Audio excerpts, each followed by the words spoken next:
Namaskaram and good morning to everyone here. Well, in this august audience, I don't have to go about talking about all the horrific statistics we have about all the negative things that are happening with the land and soil on this planet.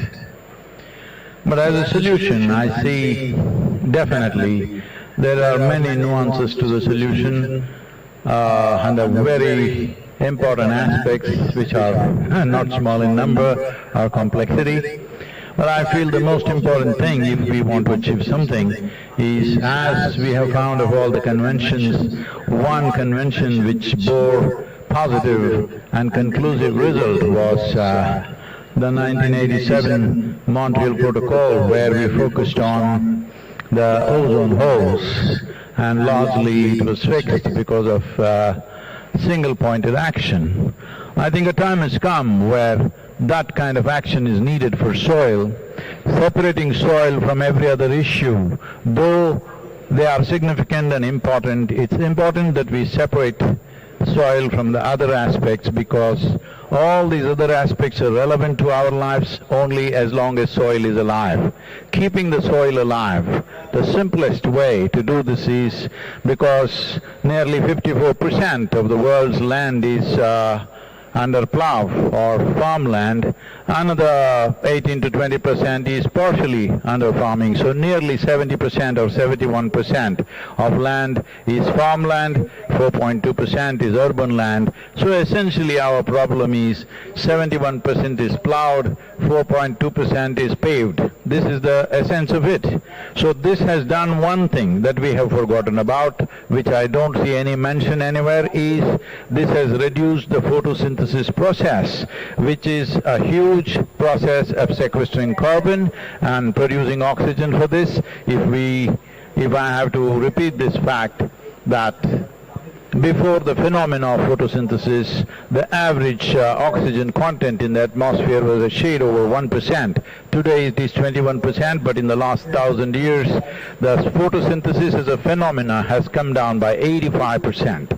So to fix this, one important thing is, urban lands, there is nothing much we can do. We can make it a little more greener, of course, but beyond that there's nothing much. It's the agricultural land. Why agricultural land is most important is, this is a piece of geography that human hand is tending to on a daily basis. If we can't fix this, how are we going to fix other things?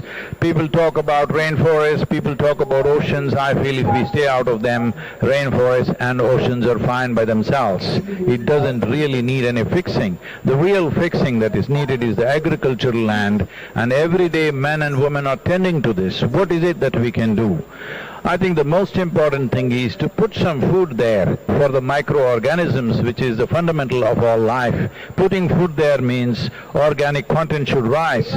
On an average, if you look at it, Northern Europe has 4.8%, 1.48% as organic content, Southern Europe has 1.1%, United States has 1.25 to 1.4%, India has 0.68%, Africa on an average has 0.3%.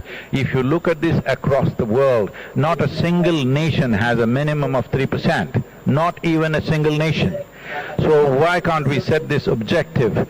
All other issues are there, we can continue to attend to those things, but the most important thing is we as a generation of people keep the soil alive for future generations. First of all, to recognize soil as a living entity. In the last 2 years of me meeting various agricultural ministries across the world, I was shocked to see that more than 85% of the nations on the planet,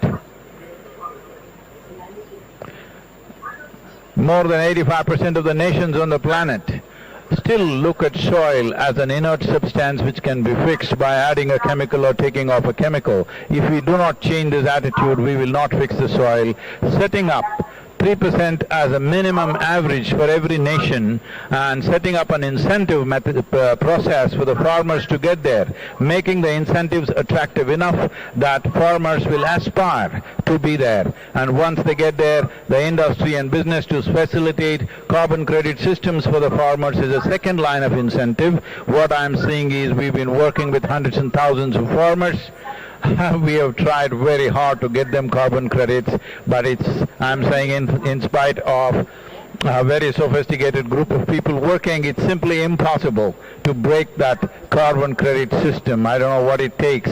If we don't simplify this, nobody will benefit from this.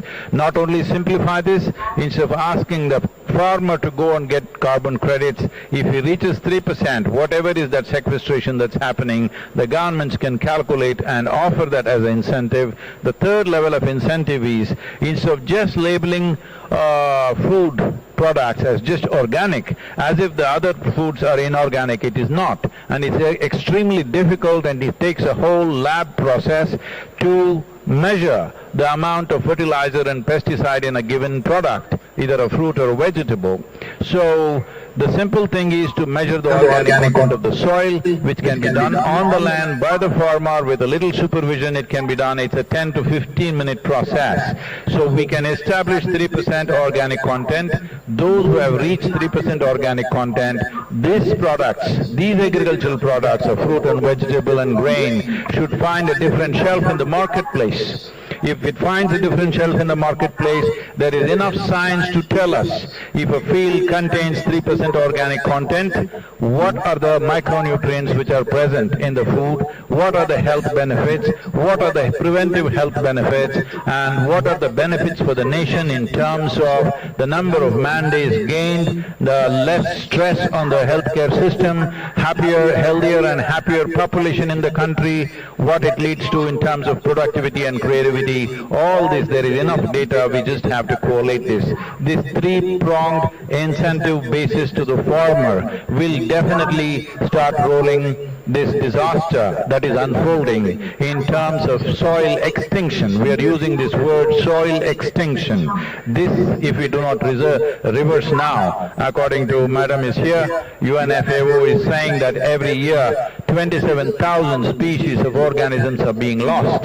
At this rate, in another 30 to 35 years, we will reach a place, we can talk as much as we want, even if we invest all that we have, we will not be able to turn it around, because we would have reached that point of no return. It becomes extremely difficult or nearly impossible. But right now we have this challenge and also a privilege that we are that generation. If we act now, we can be that generation we turn back from the brink of a disaster. I would like to see that all of us strive for this. In these complex issues and complex solutions, implementation becomes a huge challenge, because implementation has to happen on the land, and land is not managed by scientists, land is managed by farmers. So it's extremely important. It must be a single point agenda, incentive-based agenda. If inspiration, incentives and disincentives after a certain period of time is the way forward, this is my appeal to every one of you, because I don't want this COP15 to end as one more convention with more paper and more paper.